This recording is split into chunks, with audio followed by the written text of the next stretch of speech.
People are curious how a guy, you've sold how many records? 28 million. And made millions and millions of dollars. Yeah. How do you end up in here? I think everyone who's watching knows how I ended up in here. I don't know if they do. I'm pretty sure they do. Anytime you get it, I'm pretty sure they do. You know, there's how do I end up in here? Never let anyone, something another woman friend of mine, Joy, told me, never let anyone take you off your square. And if it feels uncomfortable, then you are probably not in the right place. You know, just don't sell your soul. You know, and men and women do this. You know, I would say even to young boys. I've seen young boys get turned out in this industry too.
You know what I'm saying? BET, they had a nigga about to perform up there, whatever. But under the circumstances of me performing, I couldn't fuck with that shit, you know what I'm saying? Because they was trying to get a nigga to do some off-brand corner shit. I'm just not about to sell my soul for no red carpet, no publicity stuff. Yeah, you feel me? Let's do some real nigga shit right now. I gotta fuck with Supper Club, because at the end of the day, when I wake up, I know they all fuck with me and I fuck with y'all. Kendall Jenner gets vampy. Kendall keeps it goth in the Twilight-inspired shoot.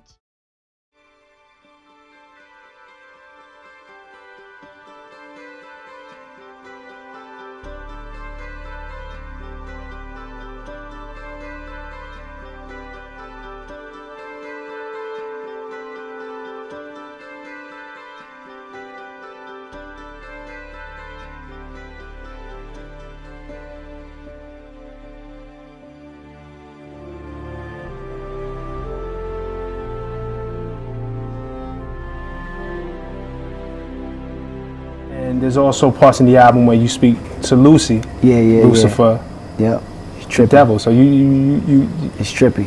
You see both sides of. Yeah, man. It's when I go inside, I may do an after party. I see it all around, man. I may do an after party, and this is how I'll be able to write these records, because it's not just the positive energy that speaks to me. It's the negative too. It's the evils too, and we all have temptations. Right. You know.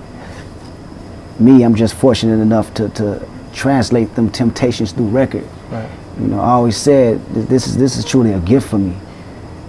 Putting these records out is a gift for me, because I'm not only a voice for myself, but I'm a voice for people who can't express themselves like that. Right. And Lucy is one of my favorite records because it's me actually coming to realization of the evils rather than acting like it's not going around. My thoughts are not happening. My thoughts are happening right in front of my face. I gotta present them. That reminded me, in a way, and not to compare it to anything, because I do think this is an original, maybe one of the most original works we've seen in a long time, but it reminded me a little bit of Snoop. Yeah. And Murder Was the Case, where he had that conversation with the devil, with Lucifer, and that temptation was in his face. And of course.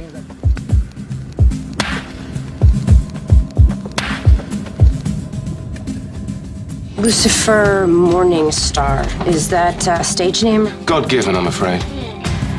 Why don't you tell me something? How did she end up dying in a hailstorm of bullets and you get away without a scratch? The benefits of immortality. What will your corrupt little organization do about this? We're done here. Someone out there needs to be punished. Stop caring. You're the devil. America's most watched network unveiled its fall primetime lineup last night, including 7 shows making their debut. Among them, the highly anticipated comedy Angel from Hell. We're never supposed to intervene in a human's life. Oh, is that some sort of angel rule? As a matter of fact, it is, yes. We're supposed to help from afar. Be subtle about things, you know, like implant an inspirational thought or nudge you towards a conditioner that would give your hair that perfect bounce. The Pantene? You're welcome. 2 stars from the upcoming series on the Sci-Fi Network, Childhood's End. Sounds interesting just from the title alone, but it's a unique series, guys. Is it kind of like a mini-series? Yeah, absolutely it is, yes. But nice. I think I like the format of it. It's you know, 3 nights in a row.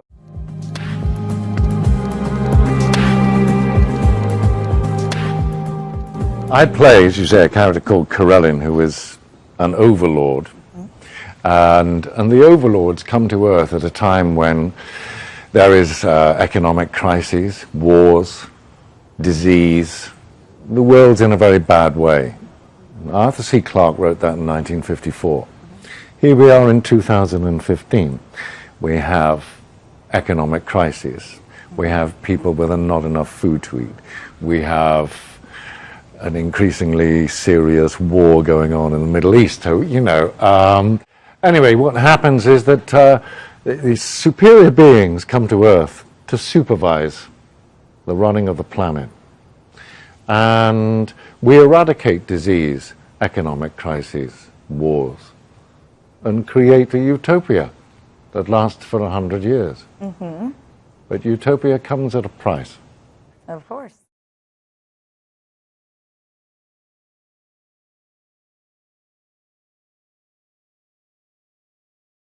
Just being in such an infrastructure like BET, and I still work in the film and television industry, and I have actors that we see on TV every day that are my friends, and I'm in their homes, and I know that they ain't got no money. I've been over rappers' cribs that will go on MTV cribs talking crazy, and I've been in their house like, word, you living a little bit better than me, because it's all based off perception. Even going back to what the brother talked about with the homosexuality with the rap, here's the kicker. It's not that the rappers are gay. That's not it. That's a misconception. What it is, it's about control. See, that's what makes it, that's why you see so many buffoons nowadays in television and film, doing things that we know are like, wow, Jamie Foxx, you would say that? Wow, Jay-Z, you would actually sit there and do an anti-Semitic commercial? Because they're in a bind, because see, Jay-Z's not gay.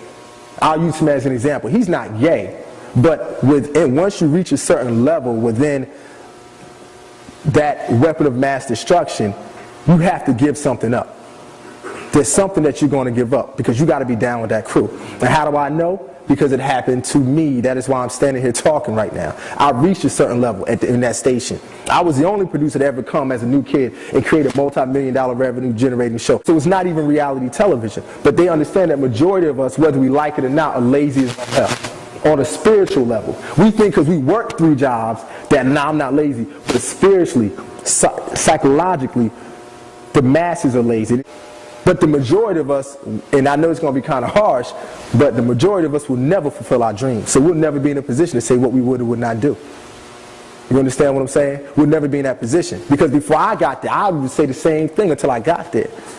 You understand? So I literally lived the devil taking me up the mountain and saying, you can either go to the left, you have all of this. And I was there. It was ritualistically done.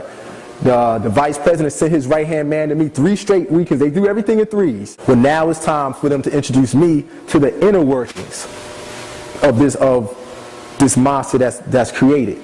And that's why nowadays we see people caught up on secret societies, but it ain't no secret if everybody's talking about it. As a television producer who was Dave Chappelle's stand-in, which means I did his rehearsals season 1 and 2 of Chappelle's show, I saw what happened to Dave. Dave used to give me advice all the time. And one of the key things he told me was, no matter how much money they offer you, and he said they, as he pointed to my chest, he said, never forget who you are or where you come from. And he walked away from me. And I didn't get it at the time until the nigga left. Then I said, oh. And him and Charlie Murphy would tell me the same things all the time. And then I got it. This is a war. And these cats are sorcerers. And we need to take, and I know the words magic and sorcery takes people to make you think that I'm talking about the Eastwick Chronicles or Harry Potter, but this is real.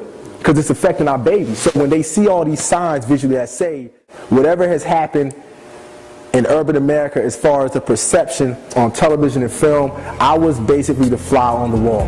That's why this brother is so correct. There you go, was so correct when he says we are at war. And I know it's somewhat difficult to believe that a war can be anything other than physical, but it is.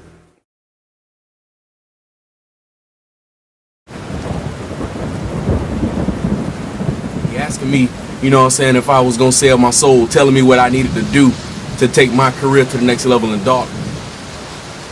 And I came to the realization that this world is nothing like we thought it was. And I also came to realize that the world is not controlled and run by the people and the institutions that we're told it is.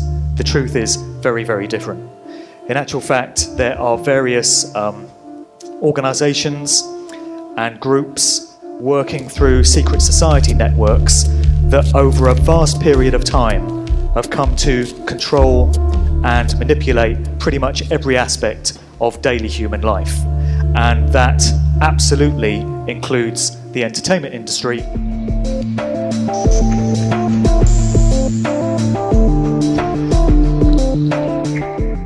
So in all these cases, we have the control system that is running the show when it comes to the music industry, placing their little calling cards and their little clues in plain sight.